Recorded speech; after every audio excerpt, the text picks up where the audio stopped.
दोस्तों, हमारे भारत इतिहास में एक से एक राजा रानी ने जन्म लिया। आपने राजा रानी के मोहब्बत के कई किस्से सुने होंगे, लेकिन दोस्तों आज के वीडियो में आपको मुगल साम्राज्य के ऐसी महिलाओं के बारे में बताने जा रहे हैं जिनकी सुंदरता की मिसाल आज भी दी जाती है।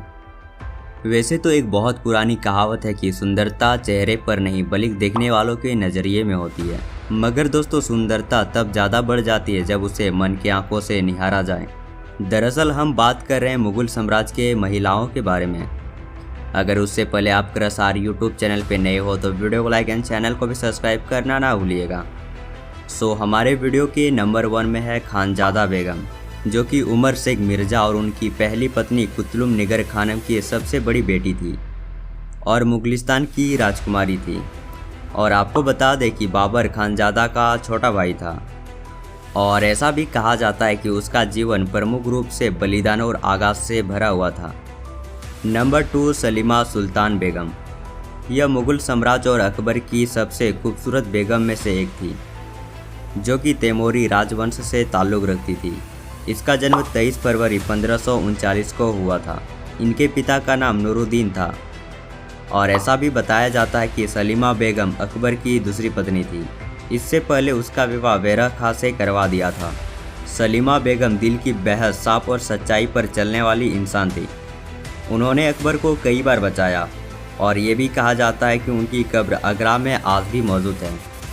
नंबर 3, नूरजहां, जो कि बादशाह अकबर के प्रधान की बेटी थी। वो बहुत सुंदर थी और सुंदर होने के साथ साथ उसमें और भी बहुत सारे गुण थे, जो कि उसकी 17 साल की उम्र में उसका विवाह अली कुली नाम का एक साहसी ईरानी से हुआ था। और साल 1607 में जहांगीर के दूतों ने नूरजहां के पति को मार डाला। इसके बाद नूरजहां को जहांगीर के हरम में डाला गया और साल 1611 में जहांगीर ने नूरजहां से शादी कर ली और सम्राट जहांगीर की 21वीं पत्नी बन गई थी।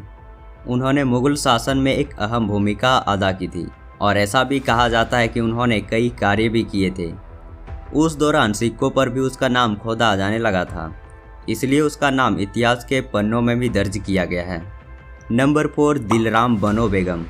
जिस तरह मुगल बादशाह शाहजहां ने मुमताज़ के लिए ताजमहल बनवाए थे, ठीक उसी तरह औरंगजेब भी दिलराम बनो बेगम से बहुत ज़्यादा प्यार करते थे। दिलराम बनो बेगम औरंगजेब की पहली पत्नी थी।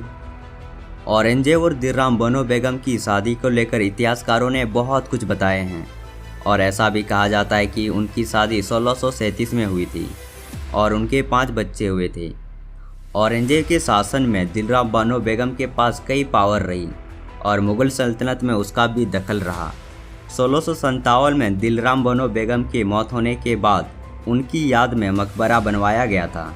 मुगल बादशाह औरंगजेब हूबहू ताजमहल के तरह मकबरा बनवाना चाहते थे, लेकिन वो ऐसा ताजमहल नहीं बनवा पाए थे। नंबर 5, रजिया सुल्तान। इतिहास में रजिया सुल्तान का नाम भारत के प्रथम महिला शासक के तौर पर दर्ज है। दिल्ली सल्तनत के दौर में जब बेगमों को सिर्फ महलों के अंदर आराम के लिए रखा जाता था, तब वहीं रजिया सुल्तान महल से बाहर निकलकर अपने हक के लिए युद्ध लड़ा और अपने शासन को संभाली। रजिया सुल्तान का जन्म दिल्ली सल्तनत के मशहूर शासक एवं इतिहास के प्रसिद्ध सुल्तान शमसुद्दीन इल्तुतमिश के घर 1236 ईस्वी में हुआ था। रजिया सुल्तान 3 भाइयों में एकलौती और सबसे काबिल थी। रजिया सुल्तान का बचपन का नाम हफ्सा माइन था, लेकिन सभी उसे रजिया कहकर ही पुकारते थे। उनके पिता इल्तुतमिश ने रजिया सुल्तान की प्रतिभा को बचपन में ही भांप लिया था।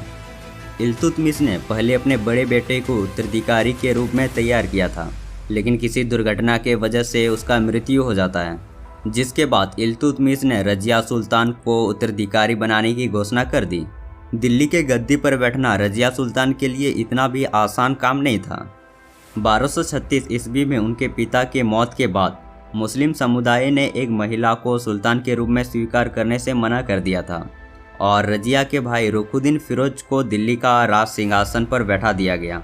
रुखुद्दीन फिरोज एक मूर्ख और असक्षम शासक साबित हुआ और रजिया सुल्तान ने 1236 और 1240 तक दिल्ली के सल्तनत पर शासन किया था, जो कि उसके शासन के थोड़े ही दिनों में दिल्ली के शक्तिशाली शासक बन गई थी। तो दोस्तों छोटी सी इन्फॉर्मेशन आपको कैसी लगी कमेंट सेक्शन में बताना ना भूलिएगा और ऐसे ही ज़बरदस्त कंटेंट देखने के लिए आप हमारे क्रसार यूट्यूब चैनल को भी सब्सक्राइब कर सकते हो।